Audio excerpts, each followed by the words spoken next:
નમસ્કાર. હું ચિરાગ કાકડિયા, આંતરરાષ્ટ્રીય કુર્મી સેના સંગઠન મહામંત્રી. આજે લાઈવ થવાનું એટલે નક્કી કર્યું એક ગંભીર મુદ્દો કે સમાજની કલંકિત ઘટના કહેવાય. આજે સમાજની દીકરી ઉપર અમરેલી મુકામે જ્યારે પોલીસ તંત્ર દ્વારા એને હેરાન પરેશાન કરી, દીકરીને રાત્રે 12 વાગે ધરપકડ કરવામાં આવે છે, દીકરીને રોડ ઉપર સરઘસ કાઢવામાં આવે છે. આ ગુજરાતની અંદર આવા અત્યાચારો તંત્ર દ્વારા ક્યારે અટકવામાં આવશે? આજે તો પાટીદાર સમાજની દીકરી છે, કાલે કોઈ અન્ય સમાજની દીકરી હશે. તો હું તંત્રને કહેવા માગું છું, સમાજને કહેવા માગું છું કે આના માટે થઈને અવાજ ઉઠાવવો જોઈએ, યોગ્ય પગલાં લેવા જોઈએ. જે પણ તપાસનીશ અધિકારી હોય એની વિરુદ્ધ કાયદાકીય કાર્યવાહી થવી જોઈએ અને ડિસમિસ કરીને ગુજરાતની અંદર દાખલો બેસાડવો જોઈએ. આ બે પોલિટિકલ પાડાઓ, હું એને પાડાઓ કહીશ, બે પોલિટિકલ પાડાઓની લડાઈમાં આ દીકરી જ્યારે ભોગ બની છે, જ્યારે અન્યાય થયો છે, ત્યારે સમગ્ર સમાજે એમની સાથે ઊભું રહેવું જોઈએ, એના પરિવારની સાથે ઊભું રહેવું જોઈએ. અને જે કોઈ આમાં હોય ચંબરબંધી, એને કોઈને છોડવામાં નહીં. દર વખતે સરકાર એવું કહે છે કોઈ ચંબરબંધીને છોડવામાં નહીં આવે, પણ અત્યાર સુધી કોઈ ચંબરબંધી એની કીધે પકડાણો નથી.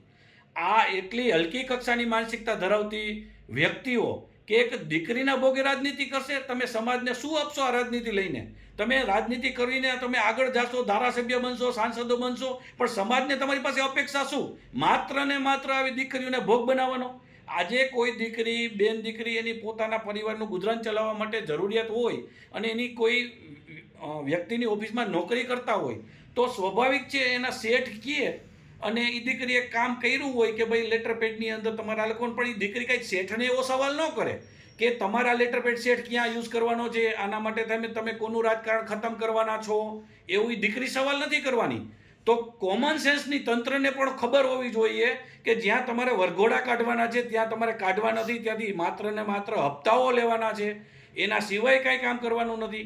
બીજા નંબરની અંદર તંત્રને આના આજે પ્રેસ કોન્ફરન્સ જ્યાં કરે છે અમરેલીની અંદર, એની પાછળ દીકરીને ખુલ્લા મોઢે ઊભી રાખે છે, દીકરીનું નામ લે છે. આ દીકરી અવિવાહિત છે, એના કાલે લગ્ન મેરેજ થશે તો એ દીકરીને સમાજમાં શું મોઢું બતાવવાનું? તમે કોઈક તો માનવતાની રીતે સંવેદના વ્યક્ત કરો, એટલી તો તમને પોતાને ખબર પડવી જોઈએ ને. સિસ્ટમમાં જે તંત્ર છે, પોલીસ અધિકારીઓ છે, એ લોકોના ઘરે કોઈની દીકરીઓ નથી? એ લોકોને ન ખબર પડે કે દીકરીની આપણે આબરૂ શું કહેવાય? એના પરિવારને ન્યાય અપાવવા માટે થઈને હવે સમાજને જાગૃત થવું જોશે. કહેવાતા સમાજના આગેવાનોને બહાર નીકળવું જોશે. ખાલી વાતું ને ફાકા ફોજદારીથી નહીં ચાલે.